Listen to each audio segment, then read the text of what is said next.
communities, how have the kids, students responded, do you think, to being out of school, with continued, lack of in-person instruction, make that worse? Would the virtual just be fine? I mean, what are the parents telling you here in your communities about school?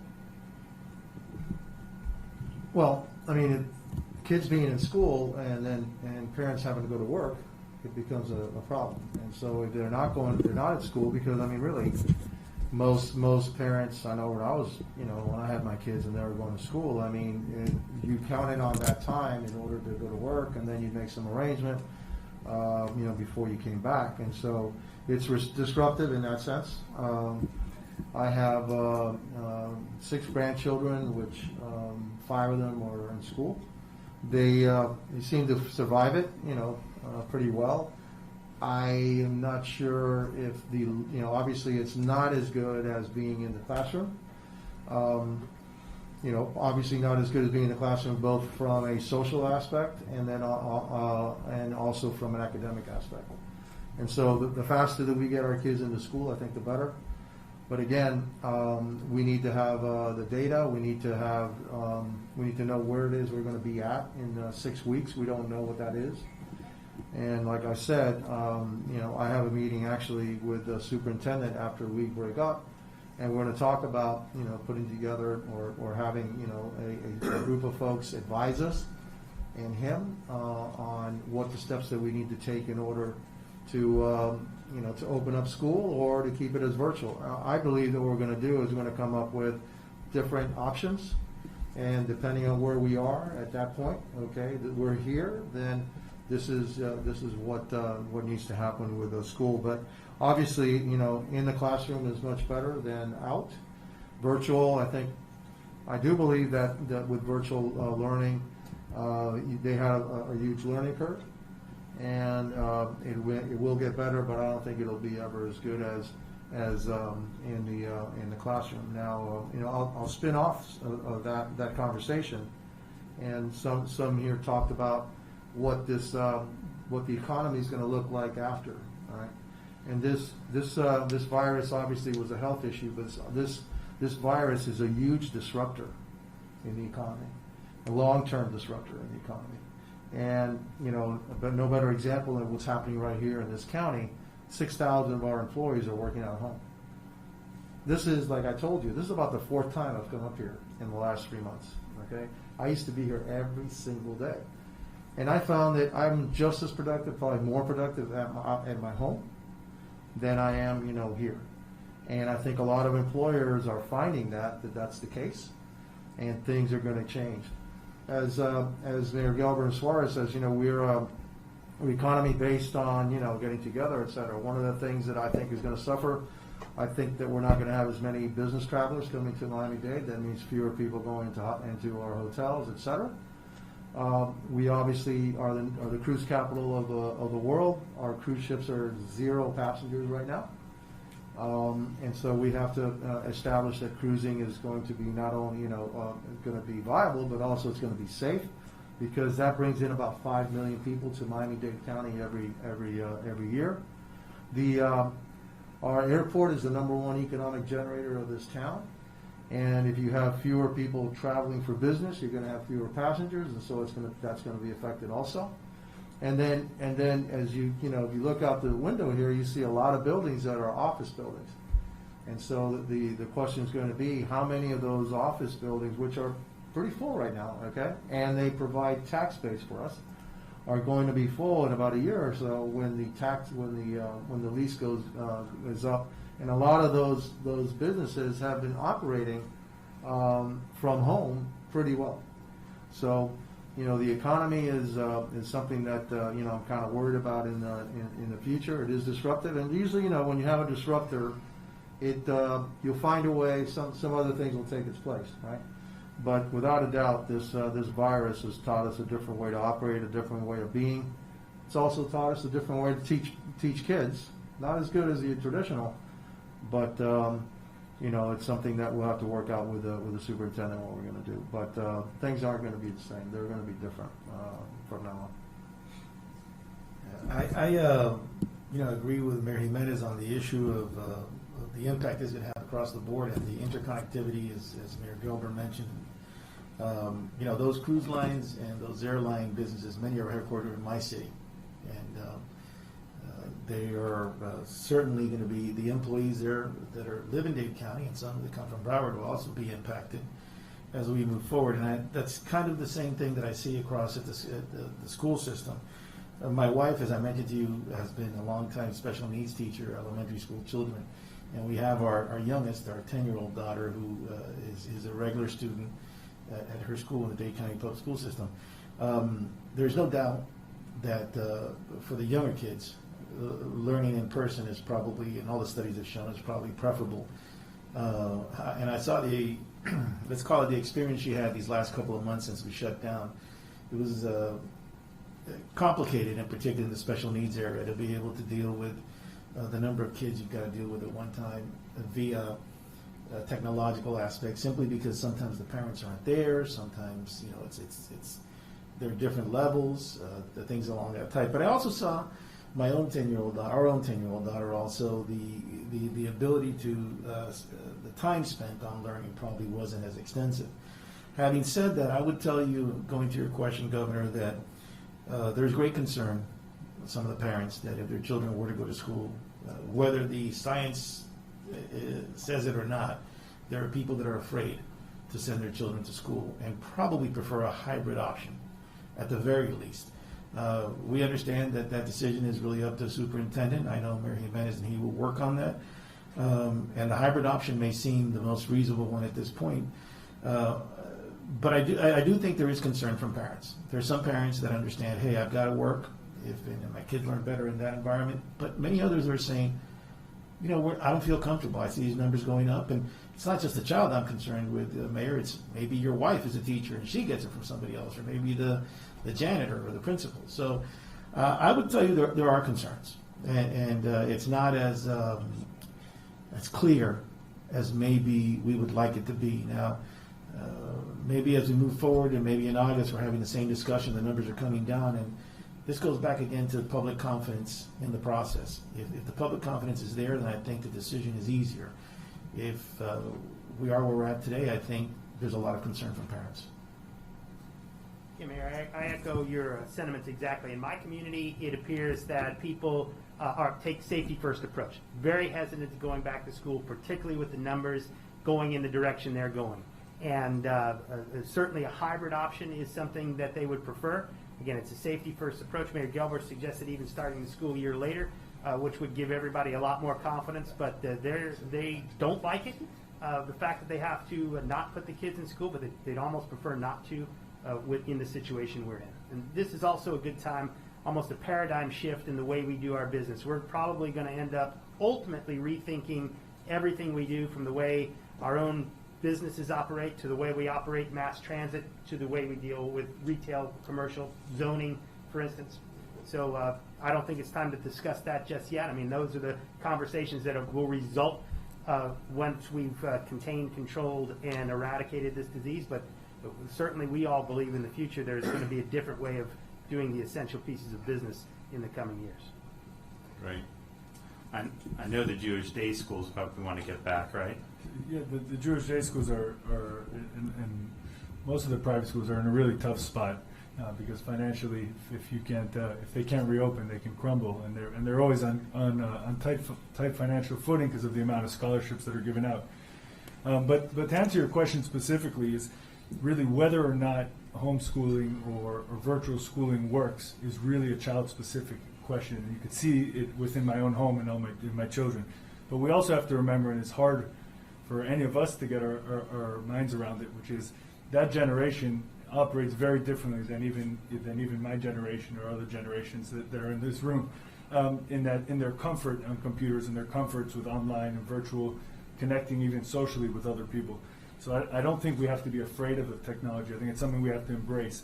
I think, of course, with special needs students aside, that's a group that specifically needs to have in-person school, and there have to be ways to work around that. I think the most important thing that applies to every student in this state is that no student will do well in any scenario where they have to go to school and then if there's one infection, then they have to go home for 2 weeks and they have to come back and forth. And those are the plans that we're seeing from a lot of these schools because they really don't have much of another choice. But I firmly believe that we need to come up with a predictable plan which would work under any scenario. This is what we're going to go through for the year. That will allow employees and employers to work out the details that somewhere maybe the state or you, Governor, through executive orders can help work out to give people the flexibility they may need to work from home if they have to, if their kids have to be at home, but also will allow students to flourish if they have a plan and parents and teachers together can work together to have a successful year. We don't want to write off a year for any child. Do the parents want them back, or are they split? It's very timely. Last night I was up with my wife for 4 hours talking to different parents on this exact issue. It's split. I mean, people are very afraid to send their kids back to school. They're very nervous with the uncertainty on all the plans that are being presented, and they just want to know what are the plans so they can make their choices. I mean, there's people that are signing up for FLVS all over the county now, and also Miami-Dade has their own online program, really just to have the option even at this point. Well, yeah, no, look, we've always said, I mean, if a parent prefers virtual, then they need to be permitted to do the kid virtually. I mean, I think that's very reasonable and should be the case. So what's Miami Beach, what's the community sense there?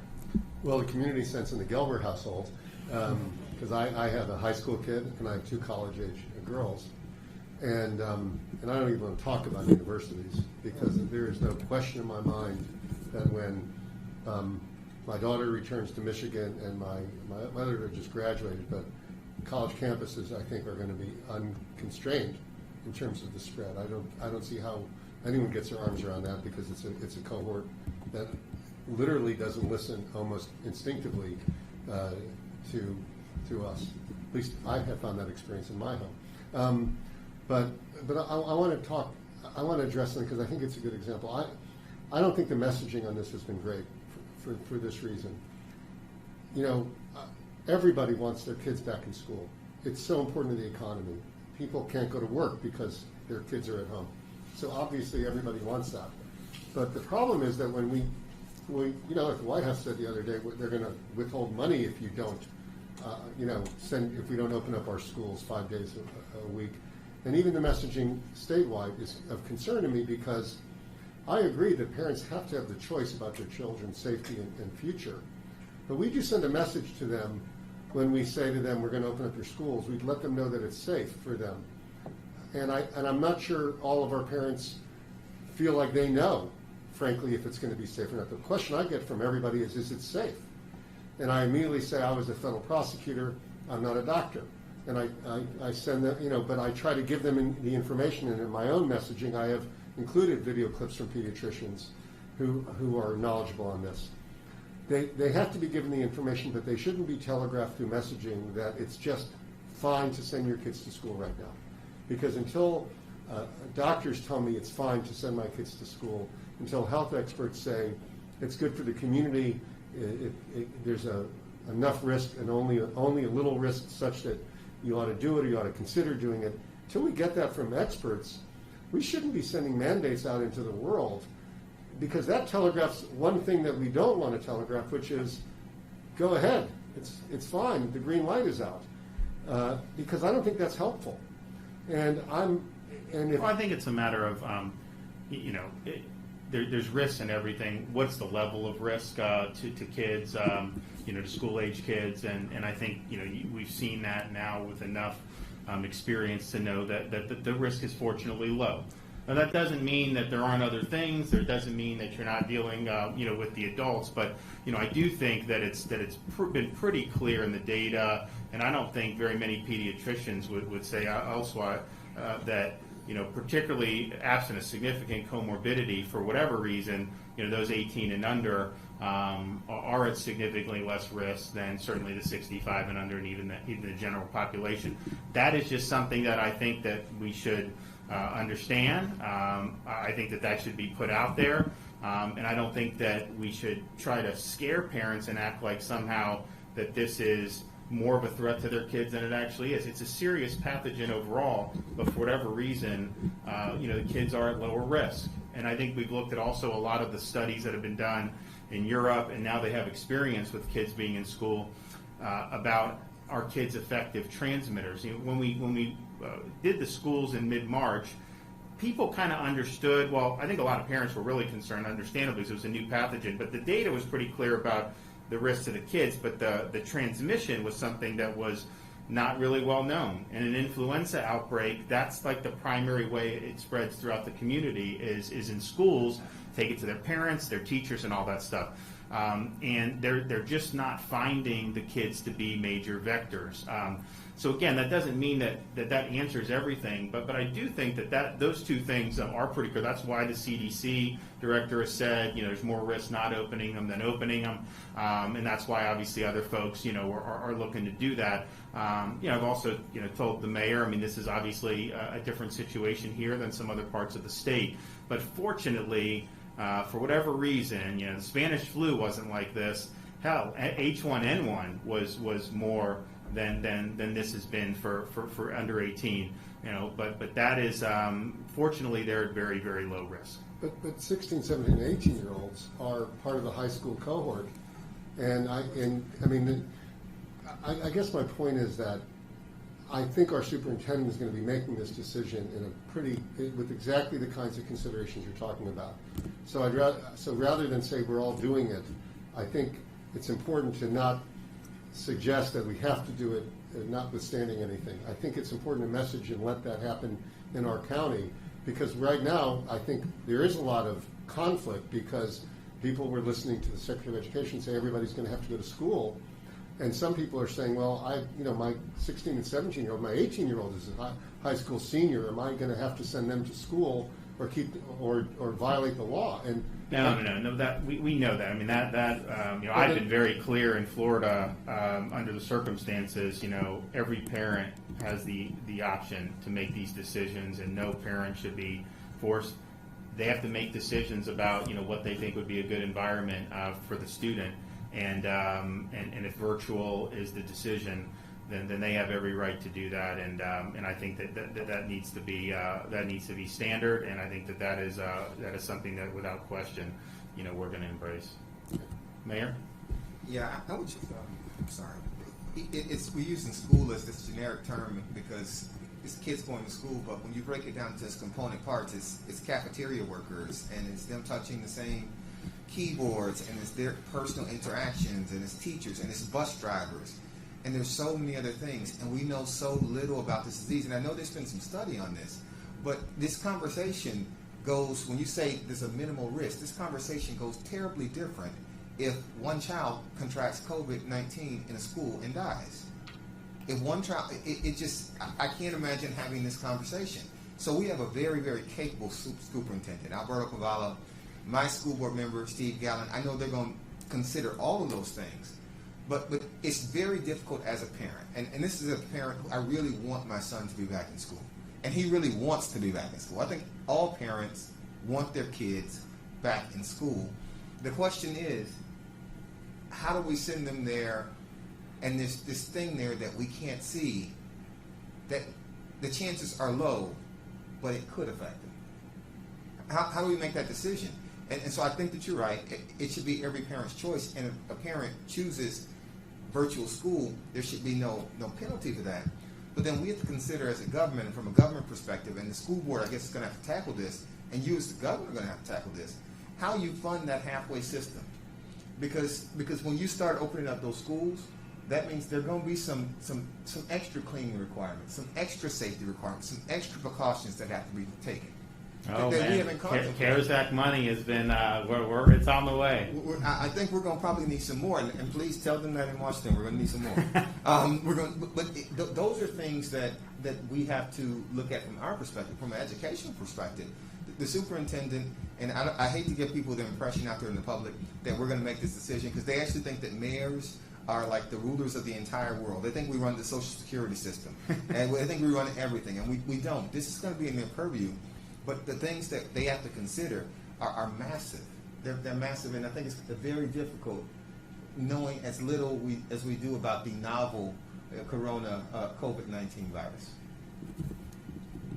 Thank you, Governor.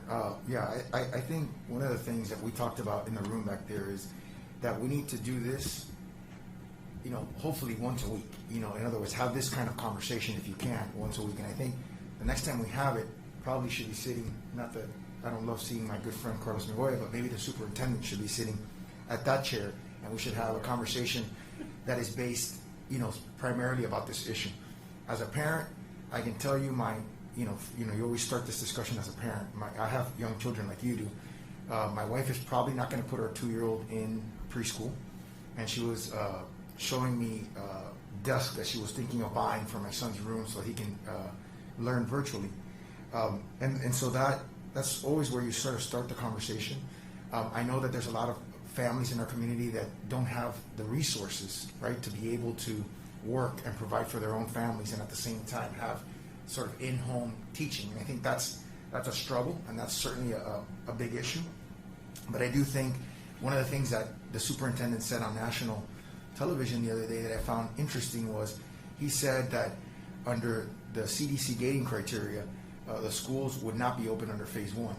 And we are still sort of under phase 1. And I know that, schools are 6 weeks away, and things change, and they have to change.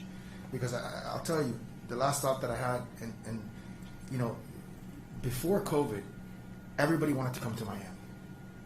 Everybody wanted to come to Miami. I mean, we were getting people from New York, from other parts of the world in droves. I think my first year as mayor, we grew 8.5%. My second year, we grew 10.5%. And even with COVID, we grew about 6.5% this year. But right now, we have a situation where the news that is coming out of Miami is not positive news. You know what one of our epidemiologists said the other day about the acuteness of this crisis. And I think we have somewhere between 1 week and 4 weeks to get this thing under control. Otherwise, we're going to have to take some very dramatic measures here. And I think that's something that we should message together, frankly, because I think part of the issue is here, and what we should need to communicate is to Carlos's point, which is aggressive noncompliance is not only going to be not acceptable, but it's going to lead us down a path where we're going to have to take aggressive steps. And I don't know whether we're going to take that step in a week. I don't know if we're going to take that step in 2 weeks. But just from listening to everybody here, there's sort of a barometer of 1 to 4 weeks where we're going to have to take some dramatic steps if we don't change the trajectory of this. So I think that's something that our public needs to know, so that they understand the severity of where this is going if we don't change that trajectory. No, I agree. Just a couple. One, just when the White House came out with the gating criteria, that was, I think, the middle of April. I think there's been a lot of information that's come out, particularly about school kids with this since then. Not saying it doesn't change, but there's, I think the CDC has been now more interested with the schools and understanding the risk not to do it, for that. And I'd also say, we never closed daycares in Florida, and you didn't do it in Dade either. Now, some obviously weren't operating. It was just an issue of, some of the parents were working from home, this or that. But, we never had major problems, with daycares. I don't think you guys did. No, we didn't. Particularly with young kids infecting adults. I don't think we had examples of that. So I just put that out there because, these are kids that were being dropped off every day, young kids. This is March, April, when we were doing the first kind of wave of this. And things were safe. I know they obviously did things to make it safe. So I think it certainly for that area, CDC recommended that we close the daycares, but I didn't see how we could do that and function. And I also was seeing the data come in from some of these other countries and seeing that the young kids were at very low risk. And so we thought that it could be done safely, and it was done safely, and it was done here safely as well. So that's an important thing. Well, look, I just want to thank you guys. You guys are leaders in your community, and I just want you to know that as we deal with this, you have my support on what you're doing. I don't have to agree with you on everything, or you don't have to agree with me on everything, but you're the leaders at place in this time, and so your program that's out there, people need to follow it.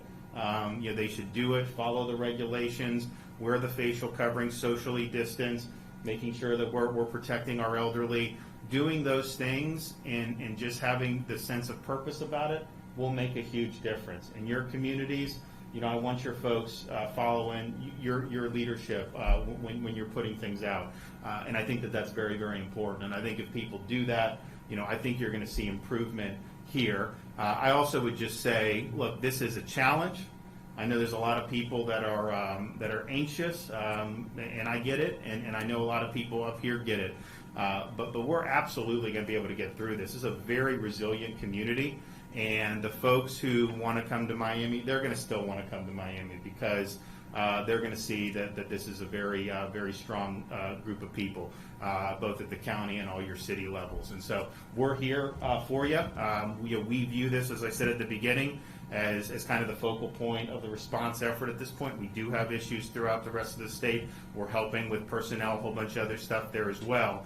But just given some of the numbers, you know, we really feel it's important to take a stand now and to really turn this thing around. And it just requires action and action now. So thank you guys for your leadership, and thank you for willingness to come here and share your views. And it really helps me to be able to hear the different perspectives, not only, of course, from around the state as I travel, but just within this one great, big, diverse county, the differences in terms of some of the constituencies you represent in your area. So thank you, and Mayor, thanks again for bringing us together. Thank you, Governor. We really appreciate it.